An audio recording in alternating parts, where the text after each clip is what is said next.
સુખદેવજીએ જે કથા ભાગવત મને સંભળાવ એકાંતમાં કહી હતી, એ કથા ભાગવત સનકાદિ કે નારદ ઋષિઓને કહી અને ત્યારબાદ સૌનક એક ભક્તિ કથા કહું છું સાંભળ. સુખદેવજીએ મને સંભળાવી હતી એ કથા. સૌનક એક ભક્તિ કથા. એક વાર બ્રહ્માના માનસ પુત્ર, બ્રહ્માજીના માનસ પુત્રો સનત, સનાતન, સનંદન અને સનત કુમાર દિગંબર લગ્ન અવસ્થાની અંદર 5 વર્ષના નાના બાળ બ્રહ્માજીના માનસ પુત્રો. આ 5 કોઈ વિકાર નહીં, બિલકુલ નિર્વસ્ત્ર આ 5 કુમારો નીકળ્યા. એને શું ખબર હોય? દિગંબર 5 વર્ષના પરમહંસ ફરતા ફરતા એક દિવસ બદ્રિકાશ્રમમાં પધાર્યા છે અને એ બદ્રિકાશ્રમની અંદર સામેથી સંતોને સંત મળ્યા. કોણ? દેવર્ષિ નારદ ઋષિ. અને એ દેવર્ષિ નારદ ઋષિ ને જોયા. તેમના મુખ પર વિષાદના વાદળો ઘેરાયેલા હતા. આ પરમહંસ સનંદન સનત કુમારોએ નારદજીને જોયા મહર્ષિ, અને એ નારદ ઋષિનું મન છે ને એકદમ પડી ગયેલું હતું, બેચેન વાળું હતું. આ 5 વર્ષના બાળકો નારદ ઋષિના મુખને જોઈ અને સમજી ગયા કે આ નારદ ઋષિનું કોઈ દિવસ મુખ પડેલું ના હોય, આવું ચિંતાવાળું ના હોય, અને આજ કેમ આ નારદ ઋષિનું મન ચિંતાયુક્ત છે. આ જોઈ સનત કુમારોની ચિંતા થઈ. પ્રશ્ન કર્યો. સામેથી સંતોને સંત મળે દેવર્ષિ નારદને જોયા. તેમના મુખ પર વિશાળના વાદળો ઘેરાયેલા હતા. અને એ વાત બ્રહ્માના માનસ પુત્રોએ નારદ ઋષિને પ્રશ્ન કર્યો એક શ્લોક દ્વારા. કથમ બ્રહ્મંદી ન મુખ કૃતશ્ચિંતા તુરો ભવાન ત્વરિતમ ગમ્યતે પુત્ર પુત્ર કૃત્યાગમનમ તવ. હે નારદ ઋષિ, આપના મુખ ઉપર આ વિષાદના વાદળોની ચિંતા શેની ભરેલી છે? આપ ક્યાં ક્યાં ફરીને આવ્યા છો અને તમે તો એવા દ્રશ્યો જોયા છે કે તમને આટલી બધી ચિંતા થઈ, શેની થઈ એ અમને કહો. આ પ્રશ્ન બ્રહ્માના માનસ પુત્ર સનત કુમારોએ કર્યા નારદ ઋષિને. ત્યારબાદ નારદ ઋષિ સનત કુમારોના પ્રશ્નનો ઉત્તર આપે.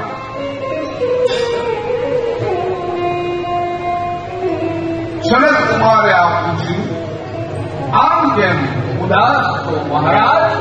નારદજી,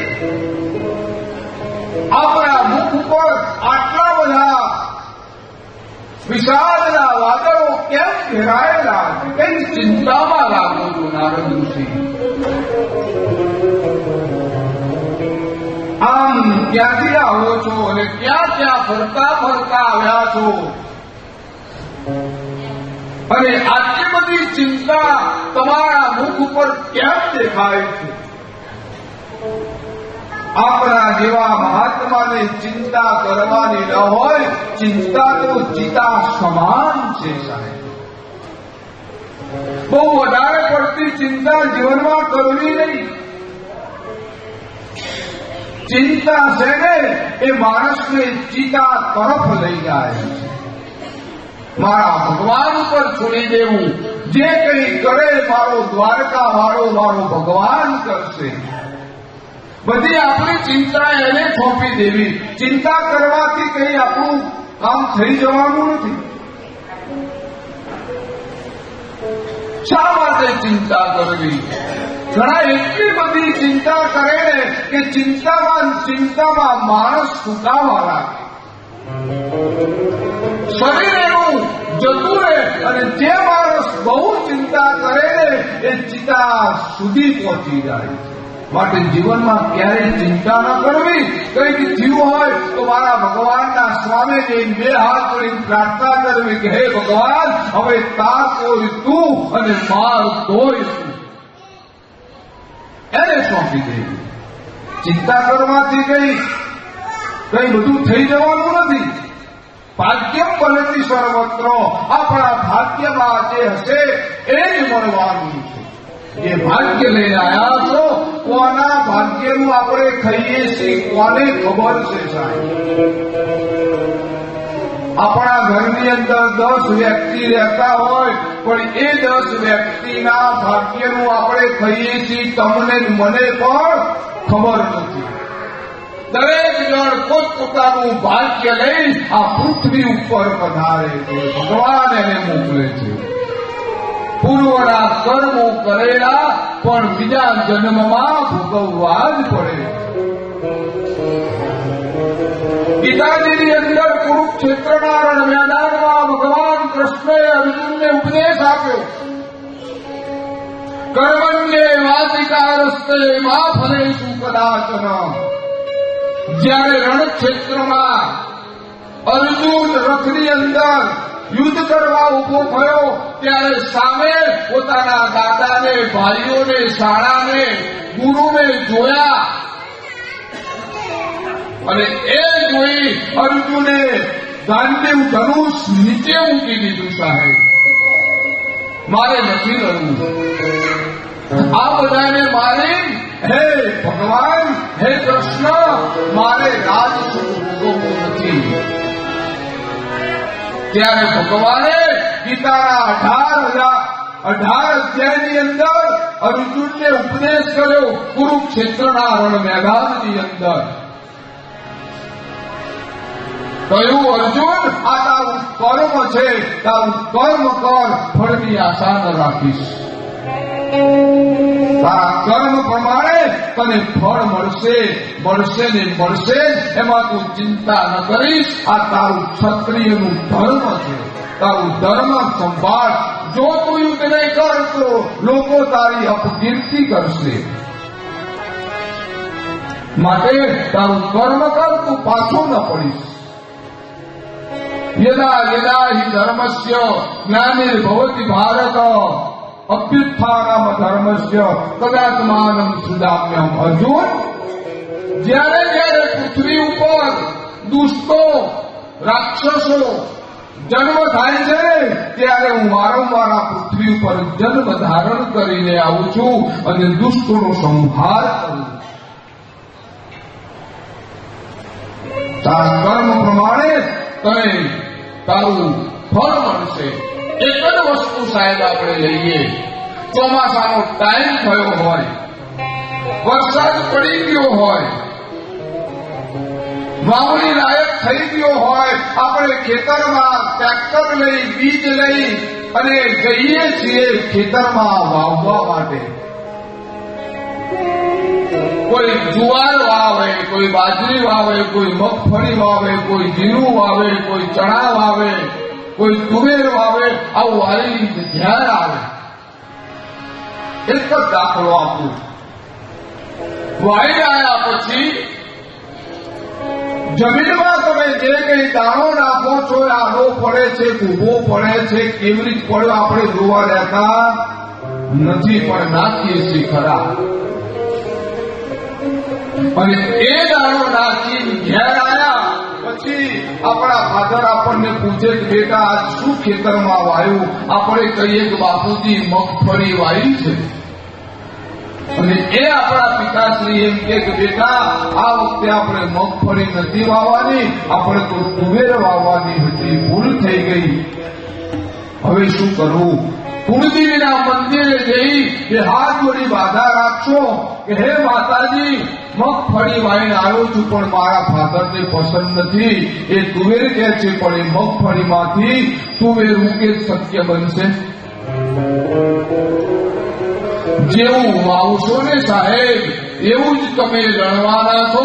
જેવા કર્મ કરશો ને એવા જ ફળ તમને મળવાના છે સાહેબ. આપે વ્યાજ સહિત વનમાળી, કોઈનો ભાર ન રાખે મુરારી. આ કર્મ કરો છો ને એનું ડબલ ઘણું ફળ મારો ભગવાન તમને ગમે ત્યારે ગમે તે સ્વરૂપે આપશે સાહેબ. પણ આપશે ખરું. ખેતરમાં જઈએ, બીજ વાવીએ, પાણી નાખીએ, ખાતર નાખીએ, એનું ધ્યાન રાખીએ તો કઈક ઉપજ ઘેર લઈને આવીએ. વગર બીજ વાવીએ, ઘેર ખાઈ એસીના રૂમમાં બેઠા બેઠા માતાજીની બાધા રાખીએ કે હે મા કુળદેવી, મારા ખેતરમાં 100 મણ મગફળી થાય તો તારી નવચંડી કરી શક્ય બનશે? બનશે?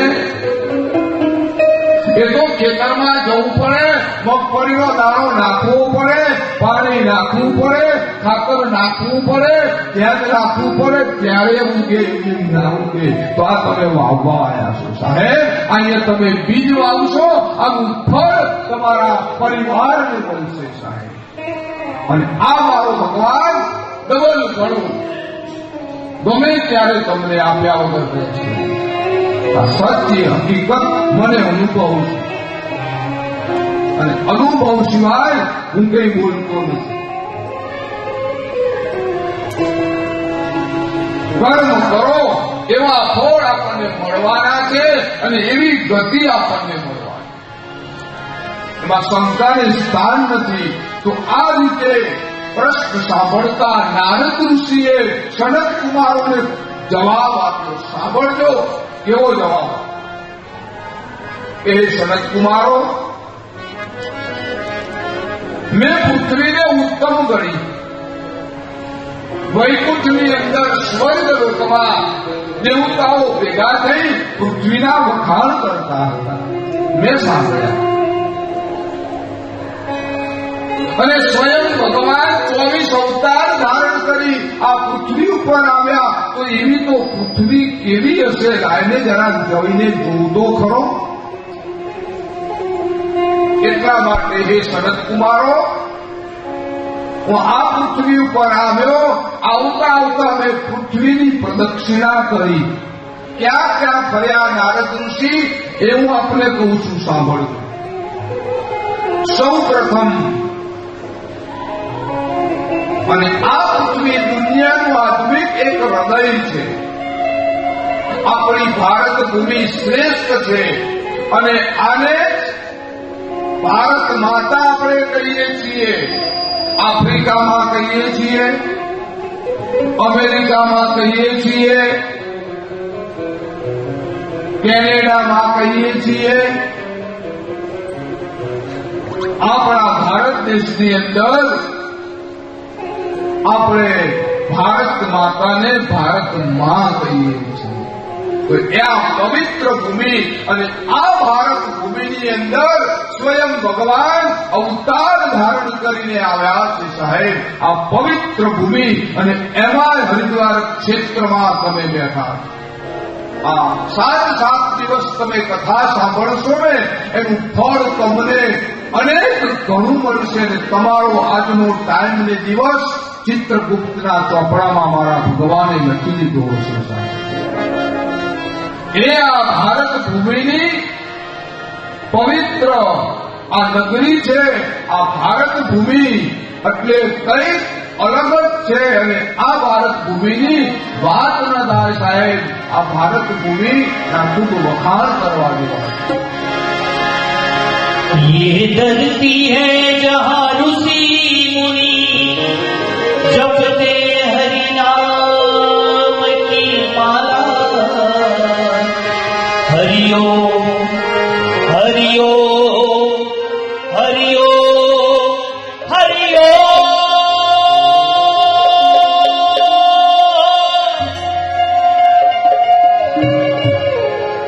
यहाँ हर बालक एक मोहन है और राधा एक बाला.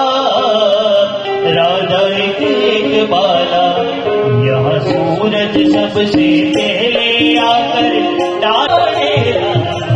भारत देश मेरा, भारत देश सोने की चिड़िया करती बसेरा. भारत देश मेरा, वो भारत देश मेरा. जय भारती, जय भारती, जय भारती, जय भारती.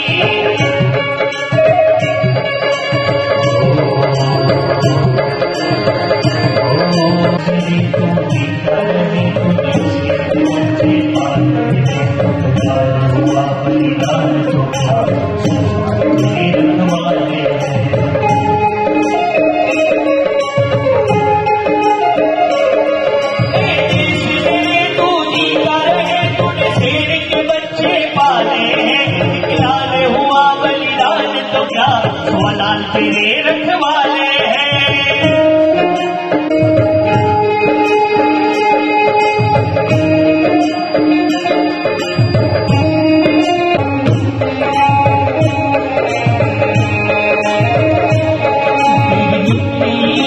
गिर जावा गुलबन के, गिर जावा इतनी सी है दिल की आरज़ू. तेरी गिर जावा गुलबन के, गिर जावा इतनी सी है दिल की आरज़ू.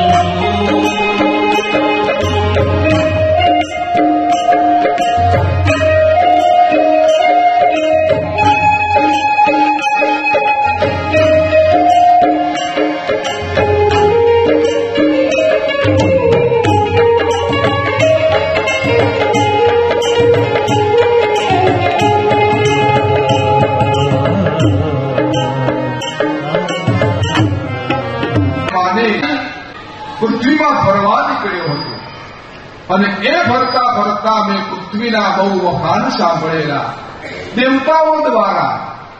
અને એ પરમાત્માને એવી પ્રાર્થના કરી કે હે ભગવાન, અમને પૃથ્વીની અંદર જન્મ આપો. આવી સુંદર મજાની ભારત ભૂમિની પૃથ્વી છે. તો મેં ભગવાનને પ્રાર્થના કરી, ભગવાન મને આ પૃથ્વી ઉપર જન્મ આપો.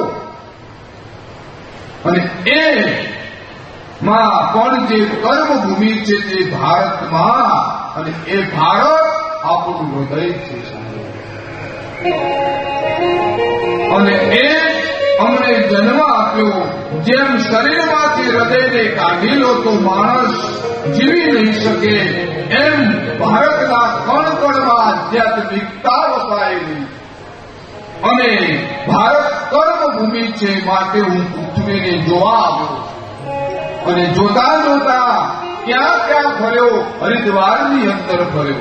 નારદજી કહે છે સનત કુમારને, સાંભળજો સજ્જનો, નારદજી ક્યાં ક્યાં ફર્યા.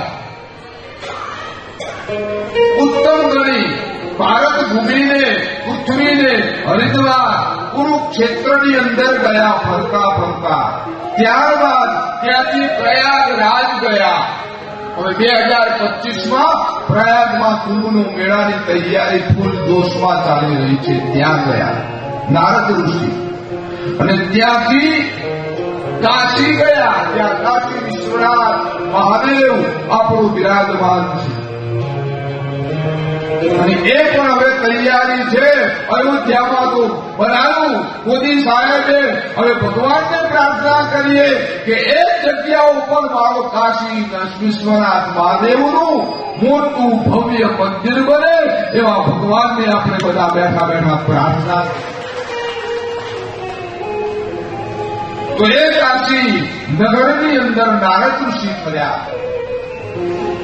ત્યારબાદ ફરતા ફરતા ગોદાવરી નદીના કિનારે આવ્યા. ગોદાવરી જોઈ. ત્યાંથી ફરતા ફરતા પુષ્કરમાં આવ્યા, જ્યાં બ્રહ્માજીનું સ્થાન છે. અને ત્યારબાદ સેતુબંધ આવ્યા રામેશ્વર. જ્યારે ભગવાન રામચંદ્રજી સીતાની શોધ કરવા માટે લંકામાં ગયા, સેતુ બાંધ્યો. ત્યાં આગળ નારદજી ગયા. આ બધા જ તીર્થો હું કર્યો છું. સનત કુમારો, પણ ક્યાંય મને શાંતિ નથી મળી. ન પશ્યમ પુત્ર મન સંતોષકારકમ, ક્યાંય મને સંતોષ નથી થયો. આ બધા ક્ષેત્રોમાં ફરતો ફરતો કળિયુગના પ્રભાવને જોતો જોતો એક યમુનાના કિનારે હું આવ્યો સનત કુમારો. અને ત્યાં મેં એક દ્રશ્ય જોયું. યમુનાના કિનારે નારદ ઋષિએ એક દ્રશ્ય જોયું. કયું દ્રશ્ય? સત્યમ નાસ્તિ તપસ્સોચમ દયા દાનમ ન વિદ્યતે. સનત કુમારો, કળિયુગ અને અધર્મને કારણે અત્યારે પૃથ્વી ઉપર દયા નથી રહી, સત્ય નથી રહ્યું, દાન નથી રહ્યું, તપ નથી રહ્યું. આ કઈને જોયું નથી. ભગવાન દ્વાપર યુગમાં જયારે સ્વધામ ગયા, 125 વર્ષ ભગવાન પૃથ્વી ઉપર રહ્યા. અને ત્યારબાદ દ્વારકાથી સ્વધામ ગયા. ત્યારથી કળિયુગનો પ્રારંભ થયો. હે સનત કુમારો, કળિયુગ અને અધર્મને કારણે અત્યારે પૃથ્વીની અંદર કોઈ સત્ય નથી રહ્યું. જોજો, કોઈ સાચું નહીં બોલે. કંઈક મેળવવા માટે હળહળતું જુઠ્ઠું બોલવાનું ચાલુ કરશે. જુઠ્ઠું જ બોલતો હશે માણસ હાલતે ને ચાલતે. સાચું કોઈ નહીં બોલતો હોય. 500 એક જણ એવો હશે સાચું બોલશે. ત્યારબાદ સત્ય નથી રહ્યું, તપ નથી રહ્યું. માણસો તપ નથી કરતા. કોક કરતું હોય ને તો શું કે ખબર છે? મોટો ભગત થઈ ગયો છે તો નવી ભગવાનની માળા કરે. તારે ના કરવી તો કઈ નહીં, પેલો કરે છે એને તો કરવાનું. તપ નથી રહ્યું. ત્યારબાદ પવિત્રતા નથી રહી. કોઈ જગ્યાએ પવિત્રતા નથી જોઈ સાહેબ. સ્ત્રી ધર્મમાં આવે ને, પેલા આપણા પાડતા 5-5 દિવસ એને ક્યાંય અડવા નતા દેતા.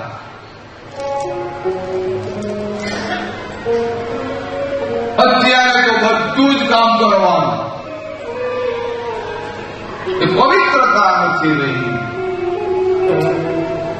ત્યારબાદ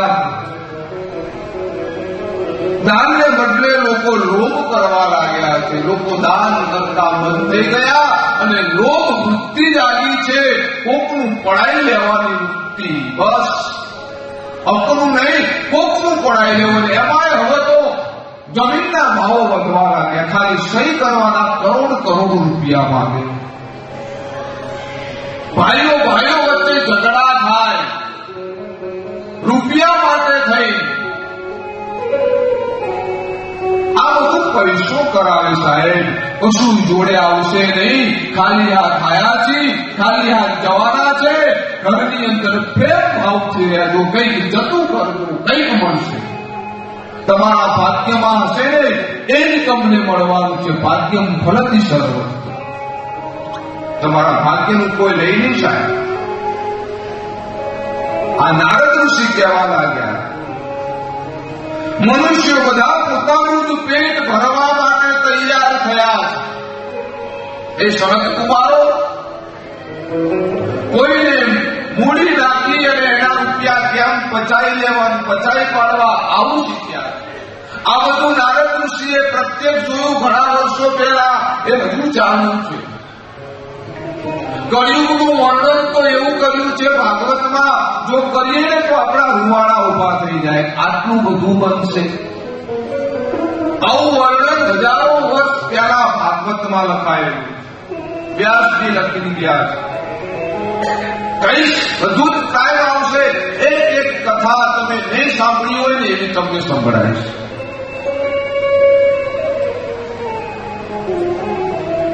લોકો આળસુ થયા. આળસુના પી રાતે 12-1 વાગ્યા સુધી ફરવાનું, બેસી રહેવાનું અને સવારમાં 12-1 વાગે ઉઠવાનું ટેસ્ટ.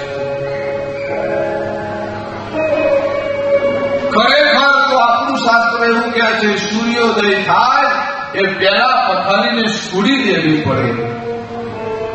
એ પેલા સ્નાન કરી દેવું પડે અને સૂર્યનારાયણને તાંબાના લોટામાં પાણી, કંકુ, ચોખા, લાલ ફૂલ ચડી તમારે એને સ્વાગત કરવું પડે. સૂર્યાય નમો, ભાસ્કરાય નમો, આદિત્યાય નમો, ખગાય નમો, સ્વસ્થ કિરણાય નમો. જે માણસ રોજ સવારમાં ઉઠી સૂર્યનારાયણને અર્ઘ્ય આપે છે ને એના જીવનમાં ક્યારે મારો ભગવાન દુઃખ નથી આવવા દેતો અને રોગ પણ નથી આવવા. સચોટ સાચી વાત. પણ આપણે આ શું બની ગયા? રવિવાર છે ને શાંતિથી ઉઠો, કારણ કે રવિવારનું તો મહત્વ જ બહુ હોય. જેવા તમે તમારા ઘરમાં બાળકને જેવા વાળશો એવા વળશે. મોટા થઈ ગયા પછી એ વળશે. ઉમળું ઝાડો એને જેમ વાળો એમ વળે. અને જેવું શીખવાડશો એવું શીખશે. ત્યારબાદ વગર મહેનતે પૈસા કમાવવા બેઠા દલાલી કરી કરો, ધંધો કરાય. પણ જેટલું યોગ્ય લાગે ને એટલું જ લેવાય. બાકી કુદરત આપણી ઉપર રાજી રહે. આપણું શાસ્ત્ર તો એવું કહે છે 100 રૂપિયાની આવક હોય તો 10% 10 રૂપિયા ધર્મમાં વાપરવા. રતન ટાટા એક્સપાયર થઈ ગયા, મરી ગયા, એનો લેખ આવેલો જોયેલું. એ 25% એમની આવકમાંથી 100% આવે ને તો 25% દાન આપી દેવું. આ ભારત દેશની અંદર વધારેમાં વધારે જો દાનવીર હોય, દાન આપ્યું હોય તો એ રતન ટાટાએ આપ્યું છે. ધન્યવાદ છે એની લક્ષ્મીને સાહેબ.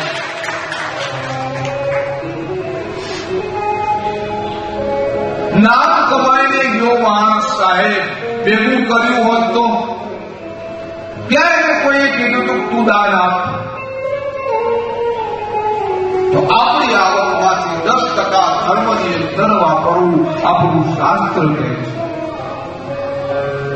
નારદજીએ ફરી કહ્યું લોકો આળસુ બની ગયા છે. પહેલા સમય એવો હતો કે અજાણ માણસો સામે મળતા રામ રામ કરતા. સામે કોઈ મળે ને એટલે રામ રામ કરતા. આવો બેસો. પહેલાનો સમય કેવો હતો? 2-3 દિવસ મહેમાની ગતિ કરવા નીકળતા. અને અત્યારે તો દરવાજા ઉપર કૂતરાથી સાવધાન બોર્ડ માર્યા હોય. પેલાના બોર્ડ ભલે પધાર્યા ભાવથી સુસ્વાગતમ એ ઉતરી ગયા અને કૂતરાથી સાવધાન, પૂછ્યા વગર કોઈ અંદર પ્રવેશ ન કરવો. સમય ક્યાં ગયો સાહેબ?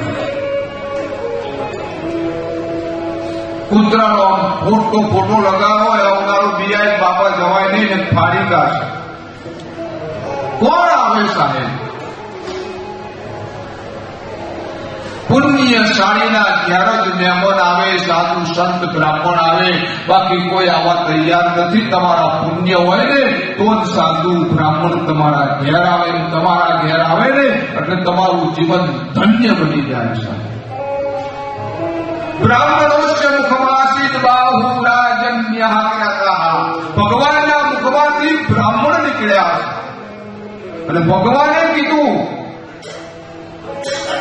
ગીતાજીની અંદર, અર્જુન બ્રહ્મવાક્ય જનાર્દનમ, બ્રાહ્મણ જે બોલશે ને હું બોલ્યો બરાબર સમજવું. બ્રાહ્મણ બોલે અખંડ સૌભાગ્યવતી ભવ, કોઈની તાકાત નથી એનો વાર વાકો કરી શકે. બ્રાહ્મણ બોલે પુત્રવાન ભવ, ભલે ડોક્ટરે ના પાડી હોય પણ બ્રાહ્મણ બોલ્યો ને એટલે છૂટકો નથી, ભગવાનને એને આપવું પડે સંતાન સાહેબ. આટલી તાકાત બ્રાહ્મણમાં રહે. કારણ કે બ્રાહ્મણ ભગવાનના મુખમાંથી નીકળ્યા. કોઈ પણ મળે, બ્રાહ્મણનો દીકરો મળે, જય શ્રી કૃષ્ણ પગે લાગુ, તમારા બાપ કોઈ રાખશે સાહેબ.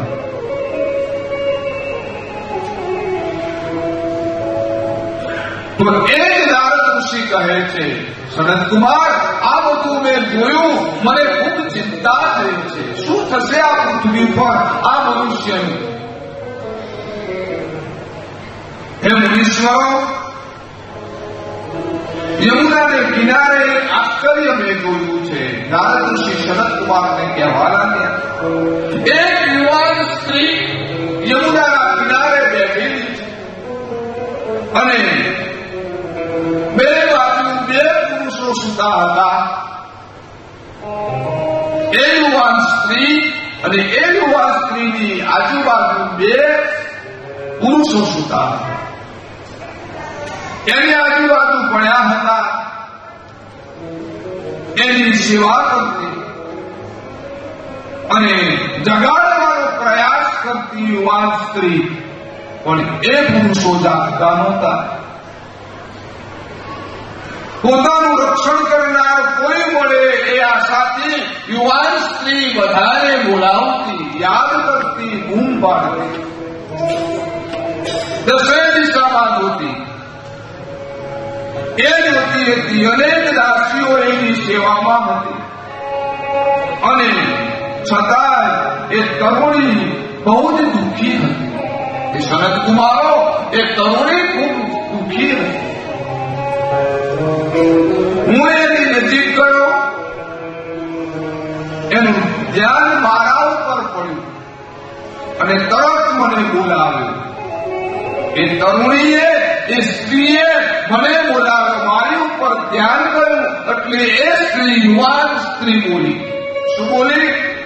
ભોગો સાદો ક્ષણમ તિષ્ઠ મમ ચિંતામ વિનાશય. હે સાધુ, તમે ઘડીક વાર ઉભા રહો. તમે મારી ચિંતાનું જે કંઈ કારણ છે ને એને દૂર કરવા માટે ઉભા રહો. નારદ ઋષિ આ યુવાન સ્ત્રીનું વાક્ય સાંભળી ત્યાં ઉભા રહ્યા.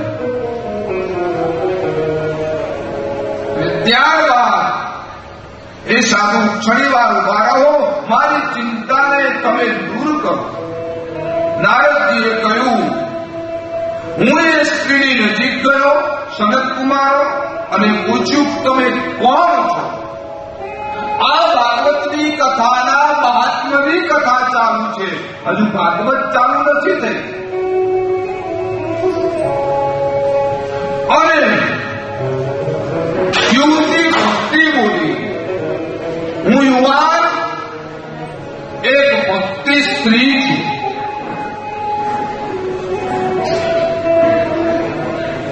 અને આ બે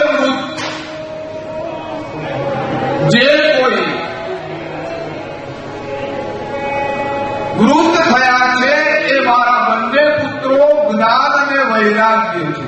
મારી આજુબાજુ સૂતેલા જે પુરુષ છે એ જ્ઞાન અને વૈરાગ્ય મારા પુત્રો છે. એ યુવાન થયા છે, વૃદ્ધ થયા છે, અને હું યુવાન છું. આ શક્ય બને?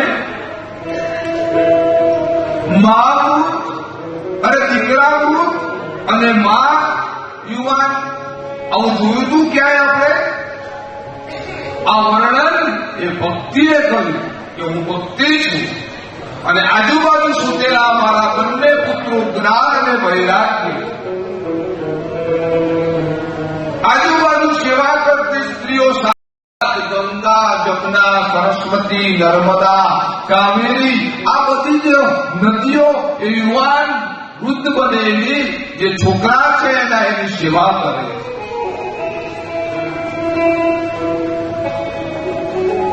નારદજીના મનમાં આ વાત ઉતરતી નથી. નારદજી કે આવું ક્યાંથી બને? છોકરાઓ વૃદ્ધ છે, મા યુવાન છે, આ શક્ય ન બને. આનું કઈ કારણ હોવું જોઈએ. એમને એમ ન થાય. આ વાત મારે સમજવામાં નથી આવતી. એ કઈ રીતે હોઈ શકે? તરત ભક્તિએ જવાબ આપ્યો. નારદ ઋષિનું વાક્ય સાંભળી ભક્તિ બોલી. શું બોલી? એ જ આ મારી કથાની કથા તો તમને કહું છું, તમે સાંભળો. ભક્તિ બોલી. ઉત્પન્ના દ્રવિડે દેશે સાહમ વૃદ્ધિ કર્ણાટકે ગતા ક્વચિન મહારાષ્ટ્રે ગુર્જરે જર્ણિતામ ગતા. ભક્તિ કહે છે નારદ ઋષિને, હે નારદ ઋષિ, હું દ્રવિડ દેશની અંદર ઉત્પન્ન થઈ છું. ભક્તિ મારું નામ છે. કર્ણાટકમાં ઉછરી મોટી થઈ છું અને મહારાષ્ટ્રમાં મને સન્માન મળ્યું છે. ગુજરાતમાં હું કરડી થઈ, વૃંદાવનમાં યુવાન બની અને આ મારા પુત્રો જ્ઞાન અને વૈરાગ્ય વૃદ્ધ થઈ ગયા. મને શાંતિ મળે, આ મારું દુઃખ દૂર થાય તેવું કંઈક કામ કરો. ત્યારે નારદજીએ ભક્તિની વાત સાંભળી ક્ષણમાં જ તેનું કારણ શોધી કાઢ્યું. શ્રી દ્વારકાના ધરતી પર છોડી આમ જોયું બંધ કરી. નારદજી કે આનું કારણ શું છે? ગાઈ ગયા જોવું. નારદ ઋષિ આંખ બંધ કરી. નારદજી આંખ બંધ કરી એટલે આખું ચિત્ર નારદજીને દેખાણું. શું દેખાણું? એ કહ્યું, જ્યારે દ્વાપર યુગ પૂર્ણ થવા આવ્યો, ભગવાન દ્વારકાધીશ 125 વર્ષ આ પૃથ્વી ઉપર પોતાની લીલા કરી અને એ લીલા સમેટી જ્યારે સ્વધામ ગયા ત્યારે કલયુગનો પ્રારંભ થયો.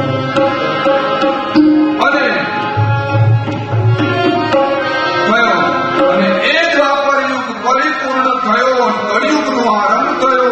એ કળિયુગના કારણે તારે અત્યારે આ દુઃખ સહન કરવું પડ્યું છે. અને ભક્તિએ પૂછ્યું, નારદ, પરીક્ષિતે કળિયુગને શા માટે રહેવા દીધો? રાજા સમજણદાર છે. યુગોમાં ભગવાનની ભક્તિ બહુ કઠિન છે, પણ કળિયુગમાં ભગવાનની પ્રાપ્તિ કેવળ કીર્તનથી જ થશે.